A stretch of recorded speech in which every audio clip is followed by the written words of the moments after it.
आज हम बात करने वाले हैं कि फिबोनाची रिट्रेसमेंट्स और एलियट वेव की इम्पल्सेस कैसे रिलेटेड है। जैसे हम जानेंगे कि वेव वन कितना रिट्रेस कर सकती है, और वेव थ्री अगर बन रही है तो वो कितना रिट्रेसमेंट कर सकती है। हम आज बात करेंगे कि वेव थ्री एक्सटेंडेड है या नहीं। हम जानेंगे कि वेव थ्री कितना रिट्रेस कर सकती है, और ये भी जानेंगे कि वेव फाइव कहाँ तक जा सकती है, और उसके बाद जो रिट्रेसमेंट होगा वो कितना दूर होगा। तो वीडियो से बने रहिए, और इन द एंड हम एक एग्जांपल भी कंसिडर करेंगे जहां पे ये सब हम डिस्कस करेंगे। तो लेट्स गेट स्टार्टेड। तो पहला है वेव वन। तो जैसे ही वेव वन बनती है, उसकी रिट्रेसमेंट ऑन थ्योरेटिकल आप हमेशा पता होगा आपको कि 100% रिट्रेसमेंट नहीं होती। लेकिन आइडियली ये रिट्रेसमेंट अगर आप नोट करें, जो आप यहाँ पे टूल रख के इसको एक्सटेंड करिए टॉप ऑफ वेव वन, तो ये रिट्रेसमेंट अराउंड 50% से 61% के बीच में होती है। आइडियली ये इसके नीचे भी हो सकती है, बट ये 100% नहीं हो सकती, तो 99% तक जा सकती है वैल्यू। लेकिन मतलब ये मोस्ट ऑफ द केसेस इस पॉइंट में आके कहीं हम हमें बाइंग इंटरेस्ट दिखता है। तो जब वेव टू एंड हो जाती है, तो एक वेव थ्री का स्टार्ट होता है। अब ये वेव वन की बात खत्म हो गई, तो हम इसको रिमूव करते हैं। अब वेव थ्री की रिट्रेसमेंट कहाँ तक जाती है इसको डिस्कस करते हैं। तो इसमें मिनिमम जो रिट्रेसमेंट होती है उसकी हम बात करें, तो ये 61% के ऊपर, या जो इसकी 0.618% है, इससे ज्यादा होनी चाहिए। क्योंकि अगर ये इससे कम होगी तो ये एक इम्पल्स नहीं रहेगा, और ये करेक्शन ही रहेगा।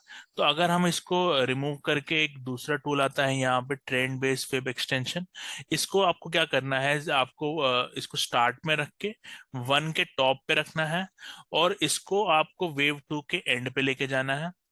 तो यहाँ पे आप देख सकते हैं, हमें ये वेव थ्री की रिट्रेसमेंट जो होती है वो 0.618 से ज्यादा होगी हमेशा। और अगर एक्सटेंडेड नहीं है तो 1.618 तक होगी। अगर इससे ज्यादा आपको वेव थ्री की वैल्यू जा रही है, तो ये एक एक्सटेंडेड वेव बन जाएगी। तो हमेशा वेव थ्री या वेव फाइव में एक वेव एक्सटेंडेड होती है। तो वो हमें कैसे पता चलेगा? अगर आपकी जो वेव थ्री है वो 1.618 से ज्यादा बन रही है, तो इसका मतलब ये एक्सटेंडेड है और फिफ्थ एक्सटेंडेड नहीं होगी। अगर समझ लीजिए ये वेव 1.618 से पहले ही खत्म होके वेव फोर बनाती है, तो इसका मतलब हमारी लास्ट वेव है वो एक्सटेंडेड होगी। अभी एग्जाम्पल के लिए हम समझते हैं कि वेव थ्री एक्सटेंडेड नहीं है, और हम वेव फोर की बात करते हैं। जो वेव फोर की रिट्रेसमेंट है, उसके लिए आपको क्या करना है, उसके लिए आपको फिर से फिबोनाची रिट्रेसमेंट टू लेना है, और सेकंड से थ्री थ्री पे रखना है। जो वेव फोर की रिट्रेसमेंट होती है वो 38% से 50% रिट्रेसमेंट होती है। तो आपको यहाँ पे 38 to 50% जो रेंज होती है वहां पे आपको बाई देखना होता है, और इसके बाद आपको फिफ्थ वेव का टारगेट मिलता है। अब हम जैसे हमने देखा कि वेव थर्ड इसमें एक्सटेंडेड नहीं थी, क्योंकि उसकी टोटल रिट्रेसमेंट 1.618 से कम थी। तो हमें फिफ्थ का टारगेट रखना है, तो उसके लिए हम इसको रिमूव करते हैं।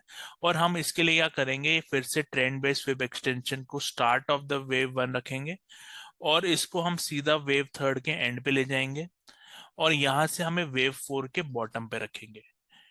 तो अगर फिफ्थ वेव एक्सटेंडेड है, तो वो मिनिमम 0.618 तक जाएगी, और ये मैक्स टू मैक्स जो होती है इसकी वैल्यू, वो 100% से 1.23% तक जा सकती है। इसका ये मतलब है, अगर वेव फाइव एक्सटेंडेड है, इसकी मैक्सिमम रेंज ये है, तो यहाँ पे आप सेल अपॉर्चुनिटी देखेंगे, क्योंकि इसके बाद आपको हमेशा एबीसी करेक्शन मिलेगा। ये एक इम्पल्स खत्म हो जाएगी और उसके बाद हमें करेक्शन मिलती है। तो अगर आपको प्रॉफिट बुक करना है तो आप ऐसे कर सकते हैं, अगर वेव फिफ्थ हो रही है तो उसको आप इससे पहले भी ये खत्म हो सकती है, लेकिन अगर कोई बहुत ही स्ट्रांग वेव है तो उसके बाद ये यहाँ पर आपको प्रॉफिट बुकिंग यहाँ पे कहीं मिलेगी। आई होप ये सारे रूल्स आपको क्लियर हो गए हैं। और जो भी हमने ये रूल्स देखे, इसको हम एक चार्ट पे देखते हैं। हम ये टाटा मोटर्स का चार्ट है।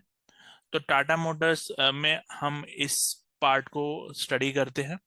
यहाँ से ये 5 वेव में अप गई है, 1 2 3 4 और 5, आप देख सकते हैं इम्पल्सिव मूव है।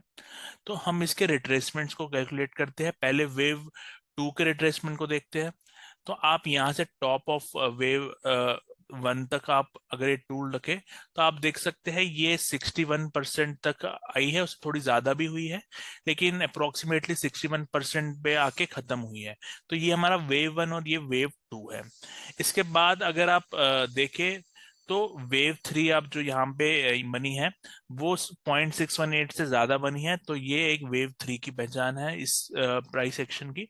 और अगर हम इस वेव 3 की वैल्यू टोटल रिट्रेसमेंट हम कैलकुलेट करते हैं कि ये एक्सटेंडेड है या नहीं है, तो हम bottom of wave 1 to top of wave 3 रखेंगे। नो नो सॉरी, ये आप यहाँ पे बॉटम ऑफ वेव 1 से टॉप ऑफ वेव 1 पे रख के वेव 2 के बॉटम पे रखेंगे। तो इसमें आपको आप देख सकते हैं ये 1.618 से ज्यादा नहीं है। इसका ये मतलब है कि ये एक्सटेंडेड नहीं है और आपकी फिफ्थ वेव एक्सटेंडेड होने वाली है। क्योंकि अगर ये इससे ज्यादा होगी तो ही वेव 3 एक्सटेंडेड होगी, और रूल्स ये है कि वेव 3 या वेव 5 में एक वेव एक्सटेंडेड होती है। तो इसके बाद आप इसको रिमूव करके, और आपको ये पता है कि अब ये एक्सटेंडेड होने वाली है, तो हमें इसका स्टार्ट में ही आपको इसका टारगेट मिनिमम पता चल जाता है। जैसे कि अगर आप इसको टॉप में रख के वेव 4 का जैसे ही बॉटम बन जाए तो आपको यहाँ पे पता चल जाता है कि वेव 5 चालू हो गई है। इसका मिनिमम टारगेट 0.618 होता है और मैक्सिमम टारगेट मैंने बोला 1 to 3% होता है। आप देखते हैं एग्जैक्टली उसी पॉइंट पे यहाँ पे एक रिवर्सल मिला है, क्योंकि ये मैक्सिमम एक्सटेंडेड वेव फिफ्थ का टारगेट होता है। इससे इसके कुछ एक्सेप्शनल केसेस भी होते हैं, बट आप अगर 10 एग्जाम्पल देखेंगे तो उसमें आप देखेंगे कि मैक्सिमम ये यहीं तक जाती है। और ये सारी गाइडलाइंस होती है, इसका ऐसा कुछ नहीं कि इसी पॉइंट से रिवर्सल होगा या नहीं होगा। तो फिफ्थ वेव का टारगेट हमें मिल गया। पहले वेव फोर्थ का फिनिश भी देख लेते हैं कि वेव 4 कहाँ पे फिनिश होगी। उसके लिए हम वापस वेव रिट्रेसमेंट में जाके थर्ड वेव के एंड पे हम रखेंगे। तो आप देख सकते हैं कि अराउंड 38 to 50% के बीच वाला जो जोन है वहीं पे वेव 4 एंड हुई है। ये वेव 4 वेव 1 के इंटरसेक्शन एरिया में भी नहीं गई। और इसी के बाद हमें टारगेट हमें पहले पता, और यहाँ पे आप कॉन्फिडेंस कैसे जोड़ते हैं लोग, आप देख सकते हैं यहाँ पे एक ब्रेकआउट मिला है हमें। ये inverse head and shoulders breakout है। हमें ये पता है ये वेव 5 एक्सटेंडेड होने वाली है। तो अगर आप एलियट वेव भी जानते हैं, आप प्राइस पैटर्न्स भी जानते हैं, जैसे ये inverse head and shoulders pattern है, तो आप एक कॉन्फिडेंस जोड़ के स्टॉप लॉस रख के इसको और कॉन्फिडेंस से ट्रेड कर सकते हैं। नॉर्मली पीपल जो ट्रेड करते हैं वो लोग पैटर्न्स को ही जानते हैं, और ये काफी कम लोग वेव्स को जानते हैं। तो ये वेव्स वहीं पे आपको एडवांटेज देती है, और इसी से आपको पता चलता है आप और कॉन्फिडेंस से इसको ट्रेड करते हैं। तो इस 1 2 3 4 5 के बाद जो रिट्रेसमेंट आया था, अगर हम उसको भी स्टडी करें यहाँ पे, तो आप अगर यहाँ से बॉटम में रख के इसके टॉप पे रखेंगे तो आप देख सकते हैं कोई अराउंड 61% 8 में ही यहाँ बॉटम कहीं बना हुआ है। तो ये एक पूरी एक वेव का एक रिट्रेसमेंट जो है, इसीलिए हमेशा मैं 61.8% आपने बहुत बार देखा होगा ग्रुप में 61.8% को काफी इंपॉर्टेंस देते हैं। और ये करेक्टिव फॉर्म में ही आ रहा है, ऐसा नहीं होना चाहिए कि डायरेक्टली ये ब्रेक कर जाए तो आपका कहीं कुछ काउंट में मिसमैच है। लेकिन अगर ये ऐसे रुक रुक के प्राइस आ रही है तो आप यहाँ पे किसी एरिया में आपको बाई यहाँ पे मिला था, आप ट्रेंड जो स्टार्ट हुआ फिर से तो लेकिन ऐसा नहीं है कि आप ब्लाइंडली बाय कर ले। हम कुछ प्राइस पैटर्न यहाँ पे भी देखते हैं, जैसे इस केस में आप यहाँ पे एक अप ट्रेंड मिला या कुछ कुछ और इम्पल्स मूव मिली है यहाँ पे, तो उस तरह से हम यहाँ पे नोट कर सकते हैं कि प्राइस क्या होती है। और अगर आप ओवरऑल देखें इस रिट्रेसमेंट के बाद यहाँ पे जो मूव मिली है वो अभी भी इस 61.8% के ऊपर नहीं गई। तो अगर ये वेव 3 है तो ये इस एरिया के ऊपर जाएगी, वरना अगर ये इसी पॉइंट के आगे रिवर्स हो जाती है तो ये वेव 3 नहीं है। आई होप ये सारी बातें आपको समझ आ गई है। अगर कोई डाउट है तो उसको कमेंट करिए और लाइक करिए इसको। इससे हमें और मोटिवेशन मिलती है और लर्निंग वीडियोस बनाने की, तो आप इसे लाइक और शेयर करिए। और अगर आप चैनल में नए हैं तो उसे सब्सक्राइब करिए। Thank you and have a nice day.